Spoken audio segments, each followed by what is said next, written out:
Bonjour à tous, bienvenue dans ce nouvel épisode. Salut tout le monde. On espère que vous passez un bon début de semaine. Nous, on est contents de vous retrouver aujourd'hui pour un épisode, je pense qui peut aider pas mal d'entre vous, surtout ceux qui s'intéressent pas à l'immobilier, qui ne souhaitent pas investir dans l'immobilier. Ou pas de suite. Ou pas de suite en tout cas, ça peut être une bonne manière de commencer à investir sans devenir propriétaire.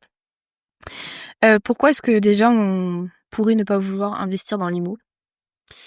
En fait, il y a plusieurs points. Déjà, peut-être que vous n'êtes pas finançable aujourd'hui.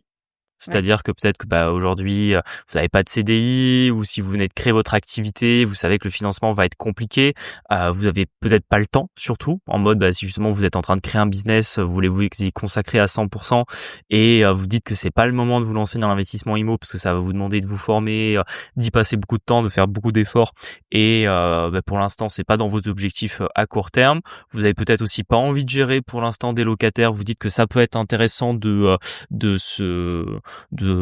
d'avoir quand même du patrimoine immobilier à terme et faire de l'effet de levier là-dedans, mais c'est pas votre projet pour l'instant. Ou également aussi la problématique géographique, ça on n'en parle pas beaucoup, mais c'est vrai que si pour l'instant vous êtes peut-être à Paris, vous êtes étudiant et vous dites je m'intéresserai à l'investissement immobilier quand j'irai vivre en province, ça peut aussi expliquer que pour l'instant c'est pas dans vos plans et que vous allez chercher d'autres manières d'investir parce que vous dites quand même que s'occuper de vos finances personnelles c'est important et ça c'est vraiment très bien de se le demander et ça va être un peu l'objectif de l'épisode d'aujourd'hui.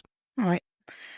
Je pense qu'il y a quand même un prérequis, à tout investissement, que ce soit IMO ou autre, c'est quand même d'avoir des finances, saines. Hem, on en a déjà parlé, plein de fois sur le podcast, mais c'est vrai qu'avoir des finances saines, c'est important si vous voulez investir et tout simplement, changer de vie.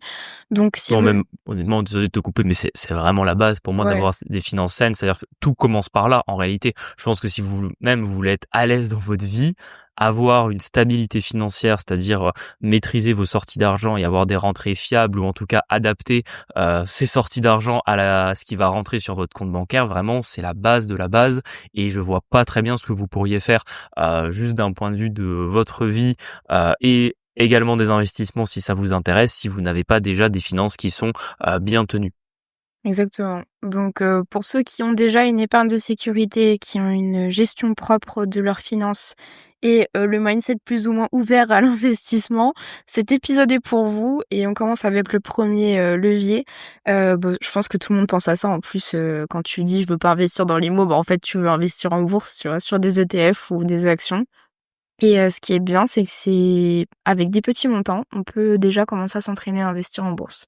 Tout à fait. Et là, pareil, c'est des sujets qu'on a déjà abordés. Il y a pas mal d'épisodes, mais c'est bien de refaire encore un point là-dessus. C'est que souvent, on abordait un petit peu l'investissement en bourse du point de vue de la complémentarité avec de l'investissement en immobilier. Maintenant, si vous faites que ça, la stratégie va pas spécialement changer, mais moi j'estime que si entre guillemets vous n'avez pas de charge mentale sur l'immobilier ou que vraiment entre guillemets aujourd'hui vous faites que de la bourse, vous devez aller un petit peu plus loin que simplement mettre de l'argent tous les mois sur un ETF et pas vraiment vous y intéresser. Vous connaissiez les outils qui sont à vos dispositions, donc comment fonctionne le PEA, comment fonctionne le compte titre, pourquoi je dois refuser l'assurance vie ou le plan épargne retraite quand mon banquier va me le refuser, comprendre les logiques d'avoir des frais sur ces outils-là et allez également chercher les fonds ou les ETF où vous en aurez le moins possible. Essayez d'élargir un peu vos stratégies.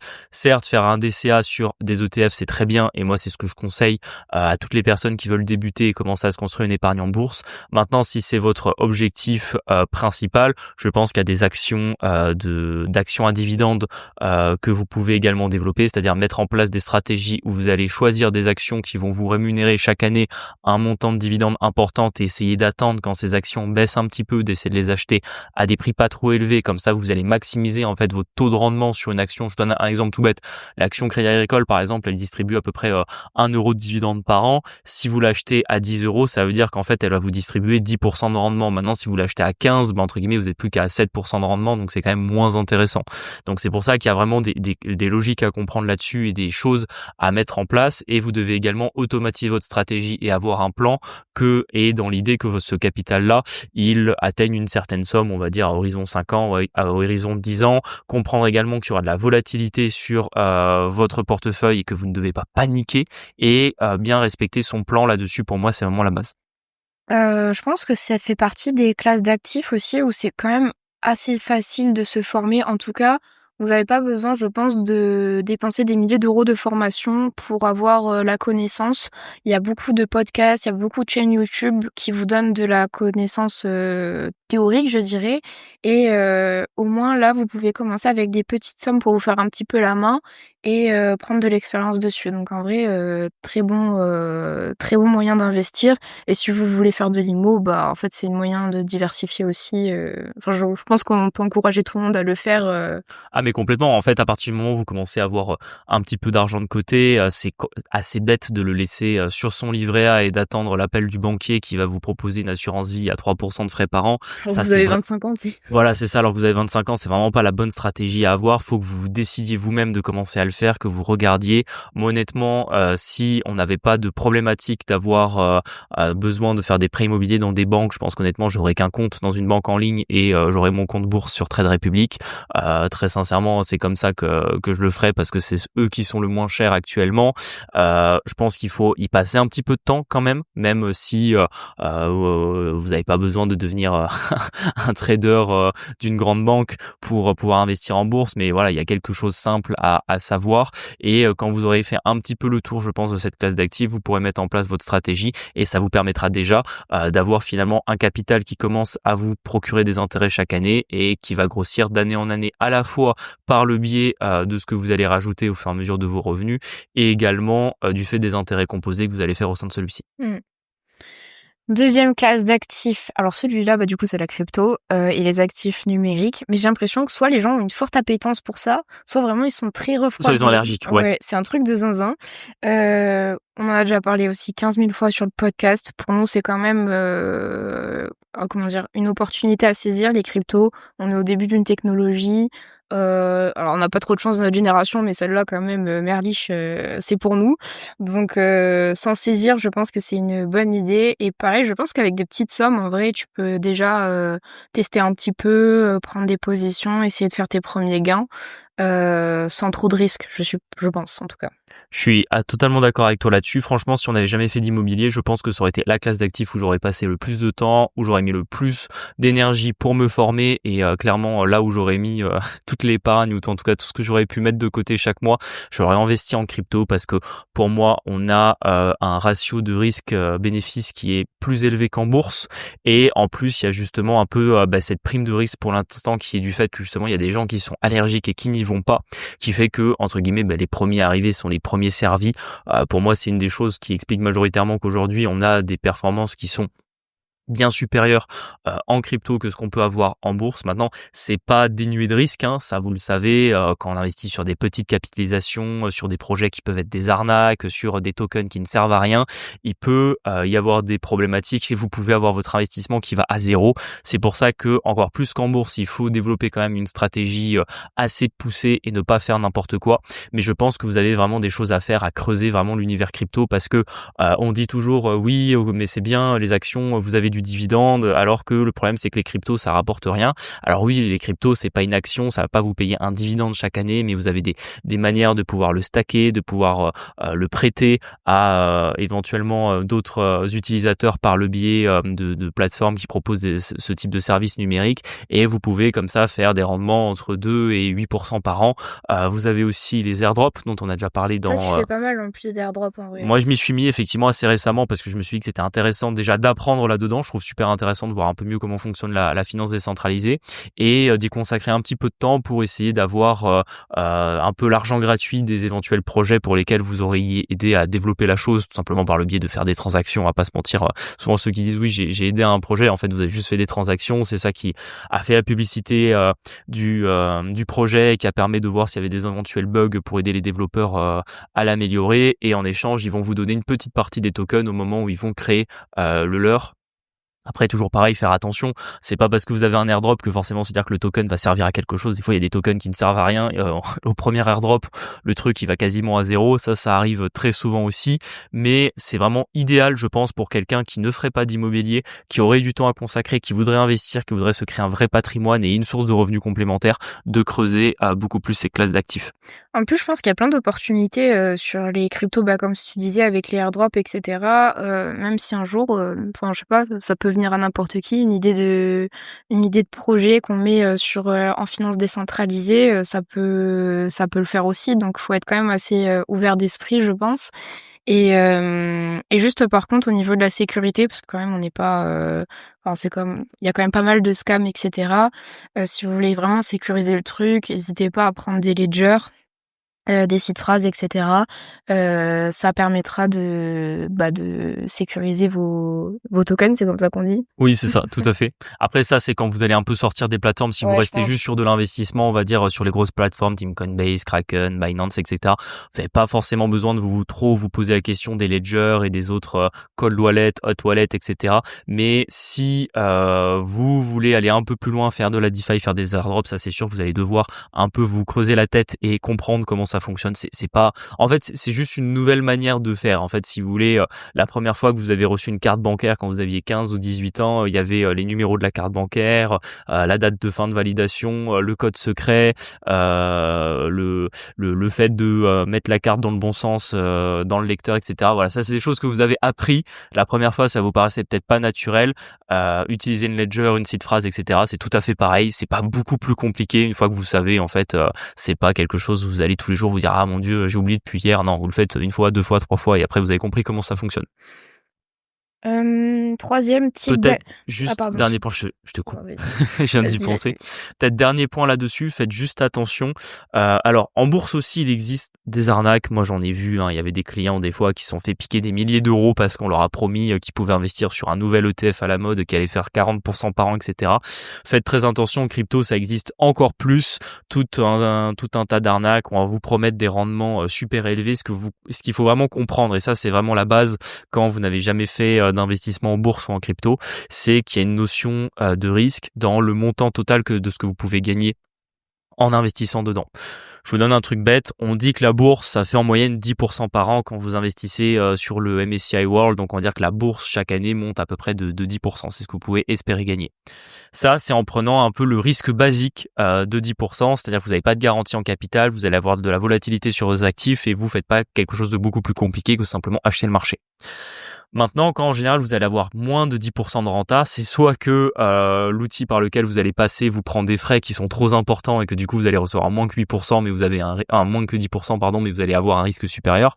Soit des fois vous pouvez avoir un peu des produits avec une certaine sécurité et en général quand vous avez une sécurité sur un placement, vous n'allez pas gagner 10 par an, vous allez gagner 8, vous allez gagner 6, vous allez gagner 4 et quand vous êtes garanti, vous allez en général gagner entre 2 et 3% en fonction des taux d'intérêt des banques centrales. Ça, c'est vraiment quelque chose à garder en tête. Donc, dès que vous allez avoir quelque chose au-dessus de 10% de rendement, il faut bien se dire que vous avez un risque qui est supérieur à ce que vous prendriez si vous achetiez uniquement les actifs.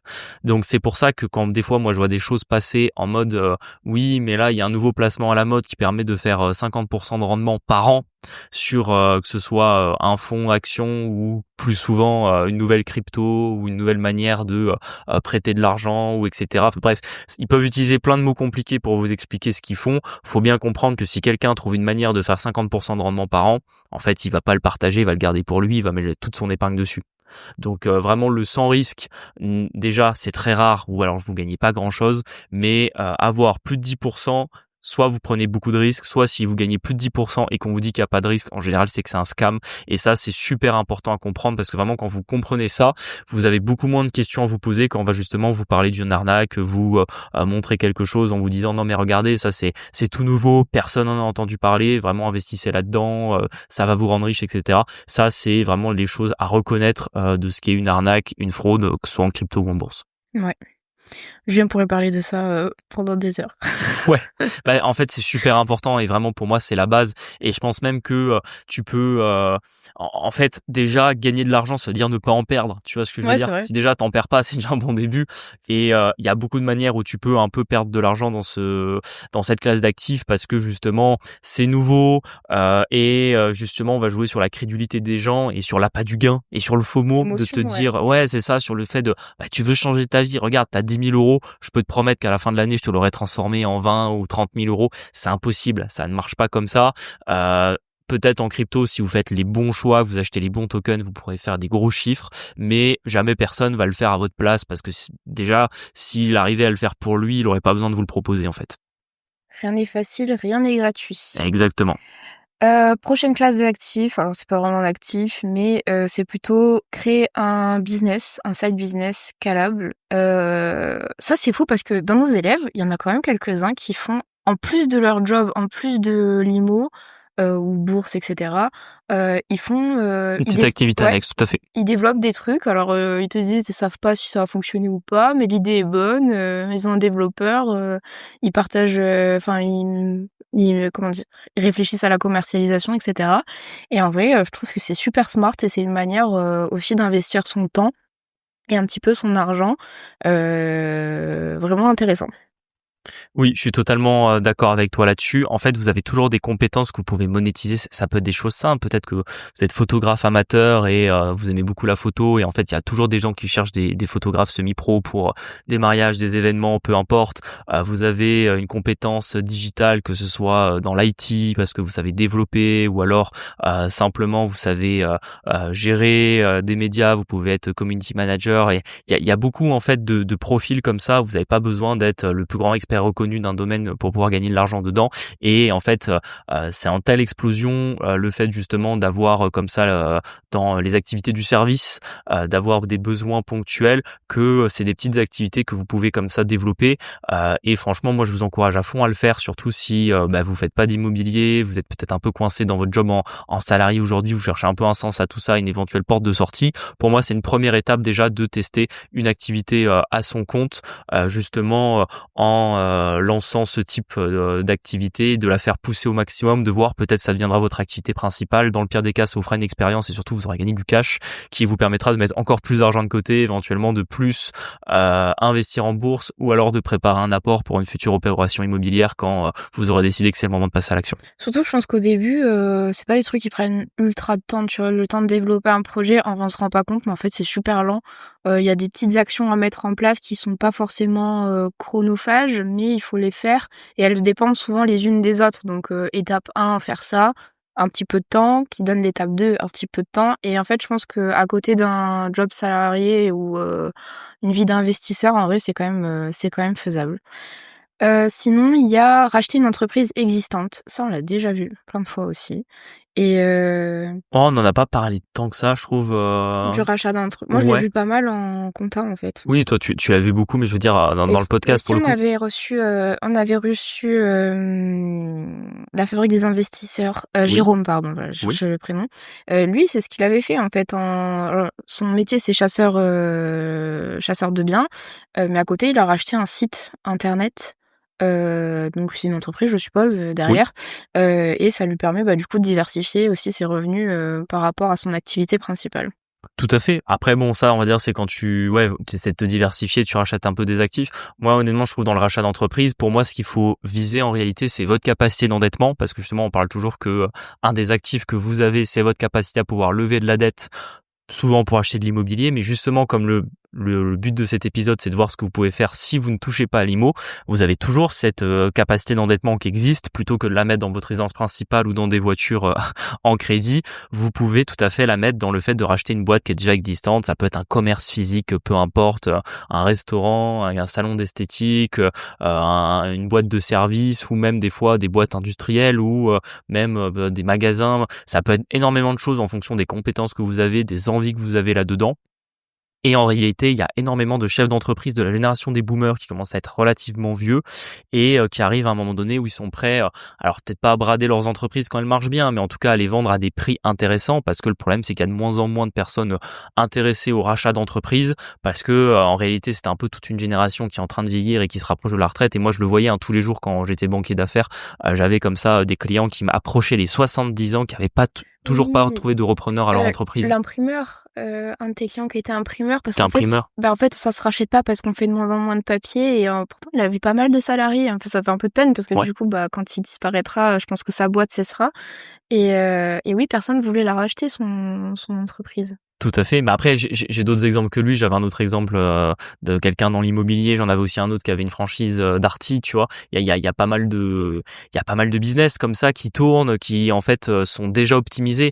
Donc forcément, ça vous oblige à vous endetter, à rembourser un prêt pour gérer une entreprise. Il y a un risque, le fait que si l'entreprise peut entre guillemets péricliter, que vous perdiez un peu d'argent dessus. Mais si vous êtes capable de la reprendre et de la faire fonctionner, ça peut permettre aussi de réussir là-dedans sans forcément partir de zéro, parce que c'est vrai que quand on part de zéro, on peut se dire ah mais attends, j'ai pas d'argent, mais c'est compliqué, alors embaucher des salariés, tout réfléchir. Là, vous allez chercher un business qui fonctionne déjà, qui tourne déjà, et la banque sera en capacité de vous suivre. Pourquoi? Parce qu'aujourd'hui, peut-être que vous avez déjà un peu d'argent de côté, vous êtes finançable parce que vous n'êtes pas très endetté, et que si vous trouvez une bonne entreprise qui est déjà rentable, en réalité, c'est tout dans l'intérêt de la banque de pouvoir vous permettre de la racheter. Là où il faut quand même faire attention, c'est que c'est un métier. Ouais, Je veux dire, ça s'improvise pas. Faut quand même que vous formiez un peu là-dedans, que vous repériez votre secteur d'activité, que vous ayez une bonne connaissance dedans, soit parce que peut-être vous travaillez déjà dedans, soit parce que vous êtes formé là-dessus. Mais également, il faudra faire ce qu'on appelle les due diligence, donc bien vérifier quand vous allez commencer à voir pour une entreprise ce qu'elle rapporte, combien elle coûte, un peu voir comment elle fonctionne, voir si le chef d'entreprise actuel, il n'est pas entre guillemets trop important pour la oui, boîte, et que la s'il s'en gestion va, personnelle, c'est super important, hein. exactement, la boîte peut un petit peu disparaître. Ça arrive, vous savez, dans les boîtes souvent où il y a un gros aspect commercial, où c'est encore le chef d'entreprise qui gère cette partie-là, entre guillemets, il a tout son réseau commercial. S'il s'en va, ça va peut-être encourager ses partenaires commerciaux à faire d'autres choix, et entre guillemets, vous pouvez perdre une grosse partie de la clientèle. Donc ça, pour moi, c'est des choses sur lesquelles il faut faire attention. Moi, ce que j'avais vu dans mes peu d'années en comptabilité, souvent quand il y a un rachat d'entreprise, il y a une espèce de réorganisation interne qui se fait. Là, je parle juste d'un point de vue RH, etc. Et même management de l'entreprise, donc comme tu dis, avec les commerciaux, etc. Parce que c'est vrai que quand vous avez plusieurs partenaires de l'entreprise, que ce soit interne ou externe, le fait que ça change de propriétaire, en fait, c'est jamais sans frottement. Et du coup, à chaque fois, moi, par contre, il y avait pas mal de changements de salariés. Tu vois, souvent, les salariés acceptaient pas le changement et les nouveaux chefs d'entreprise devaient se réorganiser au niveau de l'équipe, etc. Donc après, je pense que ça dépend de l'appétence de chacun. S'il y en a qui se sentent de le faire, je pense que c'est vraiment une bonne solution. Tout à fait. La dernière, le dernier actif, c'est vous-même. Ouais, exactement. Ça, souvent, on le néglige beaucoup parce Ouais, que je on se pense. dit que en fait ça sert à rien, que c'est du temps perdu, que vous préférez passer du temps sur Netflix que investir dans vous-même. Mais c'est de vous former, de développer des compétences, de développer également un réseau, en faisant en sorte peut-être d'aller à des réunions d'investisseurs locales, à essayer d'aller un peu dans un réseau professionnel, de sortir de votre zone de confort et de vous faire un peu mal, parce que tout le monde a envie de rester à la maison au chaud devant une série, ça c'est sûr. Mais si à un moment donné vous voulez changer un peu les choses, et que peut-être que pour l'instant vous n'avez pas beaucoup de cash, donc faire beaucoup d'investissements financiers c'est compliqué, ou c'est pas le moment pour vous pour faire de l'immobilier, vous pouvez déjà commencer à investir là-dedans. Et moi je l'ai vu, on a côtoyé quelques cercles d'investisseurs, et c'est vrai qu'il y avait pas mal de gens qui venaient dans ce type d'événements, qui des fois n'avaient pas encore investi, et je trouvais que c'était bien pour eux, parce qu'en fait ils venaient vraiment du contact, ils avaient des vrais retours, et en réalité ils progressaient énormément d'un point de vue de leur connaissance et indirectement de leur expérience, parce qu'entre guillemets c'était pas la leur, mais c'était celle de ceux avec qui ils échangeaient, qu'ils récupéraient comme ça de l'information et des soft skills. Pour moi c'est très important que vous arriviez vraiment à faire ce pas-là, de faire l'effort d'investir dans soi. Et c'est vrai que ça ressemble un peu aux études, tu sais, t'as pas Ouais, envie ouais, ouais. d'apprendre, t'as peut-être déjà beaucoup appris dans ta vie, mais en réalité vous imaginez pas le nombre de choses qui est nécessaire sur la gestion de vos finances personnelles et sur l'investissement pour qu'un jour vous puissiez être libre financièrement. Je trouve que c'est, comme tu dis, c'est une super chose, parce que je pense que ça facilite un peu le passage à l'action. Après, ça vous permettra de prendre confiance en vous, c'est-à-dire que vous montriez pardon, à vous-même que vous êtes capable de faire autre chose, que ce soit que votre métier de base ou que votre activité principale. Je pense que c'est une bonne manière de prendre confiance en soi et tu sais, de se projeter un peu dans sa vie je suis pas figée à faire qu'une seule et même chose. C'est un peu ce que moi je reproche aux générations d'avant. Quand on les écoute, putain, t'as l'impression que t'es condamné à faire le même métier toute ta vie. Ah, franchement, nous déjà, on a fait nos études. 5 ans après, on est déjà plus sur les mêmes métiers. Donc, et je pense que les générations qui arrivent, ça sera encore plus exacerbé. Et du coup, investir dans des formations en vous, ça peut du coup vous montrer une vision de vous, un peu plus tard et prendre confiance en vous. Tout à fait. Et je pense que ça vous fera évoluer parce que, encore une fois, ça dépend toujours des cas particuliers, mais globalement de nous, ce qu'on voit par le biais des gens qu'on rencontre, de notre entourage, des gens qu'on accompagne également, il y a souvent un gros biais psychologique où en réalité, si vous vous dites c'est pas le moment d'investir, souvent c'est pas que c'est pas le moment, c'est que vous n'avez pas décidé que c'est le moment. Et le fait de commencer à investir dans vous-même et de vous former, souvent vous allez avoir envie d'appliquer rapidement ce que vous avez appris et donc de vous lancer. Et c'est là où vous allez finalement progresser et tourner la page et évoluer d'un point de vue de votre mindset. C'est pour ça que moi, cette étape-là, on l'a mise en dernier parce qu'on voulait finir là-dessus, mais très probablement que pour moi, ça serait la première chose que vous devriez faire parce que ça changera tellement de choses pour vous quand vous aurez de la connaissance ou quand vous aurez un recul dessus. Et des fois, on le voit, moi, ça m'arrive des fois de rencontrer des gens qui sont pas très ouverts à la discussion sur l'investissement parce qu'ils pensent tout savoir alors qu'en réalité, ils savent pas grand-chose. Tu ne sais Et rien, Jules Snow. c'est un petit peu ça, tu vois. Alors bon, moi des fois quand je les rencontre dans on va dire dans des moments qui s'y prêtent pas, je suis pas là pour leur faire un cours, je suis pas là pour essayer de leur donner tort. Entre guillemets, moi j'ai rien à prouver et je sais déjà ce que j'ai besoin de savoir ou je suis en train d'apprendre ce que j'ai envie de savoir. Et entre guillemets, quand eux pensent avoir fait le tour d'un sujet, je les laisse un peu dans leur ignorance indirectement parce que ils Mais ont tu pas là pour éduquer tout le monde non plus, exactement, et puis ils ont pas je le sens bien qu'ils ont pas cette volonté. Je veux dire, s'ils me posaient des questions et qu'ils s'intéressaient, je leur réponds avec grand plaisir. Mais je sens qu'ils sont plutôt en train de camper sur leur position. Et je pense que c'est justement le cas de figure qu'il faut éviter. Et justement, le fait d'apprendre, ça permet aussi d'avoir plus d'humilité autour de ça. Et même nous, tous les jours, ça nous arrive d'apprendre des choses et de se dire, ok, ça on le savait pas hier, on le saura pour demain. Et de progresser petit à petit et de pas avoir l'impression qu'on sait tout. Loin de là, moi je vous ai toujours dit que personne pouvait se dire qu'il était expert immobilier, ça n'existait pas, parce que l'investissement immobilier ou même l'immobilier de manière générale est un domaine tellement vaste, il y a tellement de facettes que vous pouvez être expert d'une petite partie, mais vous ne pourrez jamais être expert de la totalité du domaine parce que déjà il évolue tellement, il y a tellement de manières de le voir, et encore plus un expert en investissement, pour moi c'est encore moins plausible là-dessus, donc c'est absolument pas des mots qu'on utiliserait pour nous-mêmes et ça permet de garder une certaine humilité, de se dire ok, il y a toujours moyen de progresser, il y a toujours moyen, je vous parlais des airdrops crypto en début de ce podcast, ça fait partie des choses où je me suis dit en finale en crypto, tu pensais avoir pas mal de connaissances dessus, finalement il y a des dizaines de choses que tu ne sais pas et petit à petit j'en apprends tous les jours des nouvelles et c'est comme ça aussi que j'arrive soit à me faire une culture, une culture personnelle là-dessus, soit justement apprendre de nouvelles choses qui me permettront d'être plus rentable sur mes investissements actuels. Tu sais, la personne qui rentre un peu dans cette case, c'est ma petite sœur. J'ai 7 ans d'écart avec mes sœurs, donc ils sont jumelles. Il y en a une des 2 qui a fait des études, alors pas super longues, mais des études, stratégiques. C'est-à-dire pour avoir un job, après bon forcément, elle est plus jeune, que nous et du coup elle voit ce qu'on fait et je pense qu'elle est ultra réceptive. Du coup ce qu'elle a fait, c'est qu'elle a fait un BTS, pour avoir un job après et pouvoir avoir une situation, finançable.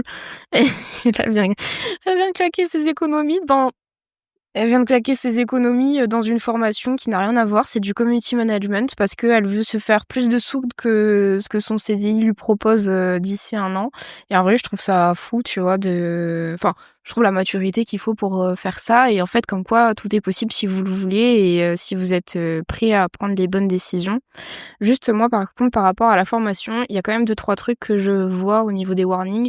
Il y a pas mal de personnes qui achètent énormément de formations et Qui passe jamais à l'action. ouais, et qui passent jamais à l'action. Et ça me fait tellement de peine parce qu'au final, ils dépensent des milliers d'euros à chaque fois dans des formations et il y a pas grand-chose qui suit. Alors peut-être après, c'est peut-être un plaisir aussi, j'en sais rien, tu vois, mais tu sais, le fait de se former, d'apprendre des choses, etc. Mais c'est vrai que si vous vous formez, vous formez-vous dans quelque chose pour lequel vous avez de l'attrait, au moins ça sera un peu plus simple pour passer à l'action ensuite. Je suis entièrement d'accord avec toi là-dessus. Moi, ce que je dirais simplement pour conclure cet épisode, pardon, 1, 2, 3, je commence à fatiguer, c'est qu'en vrai, on a une génération qui a énormément d'opportunités, bien au-delà de ce qu'on peut lire ici à droite, de dire, ah ben non, c'est les boomers qui ont eu de la chance, etc.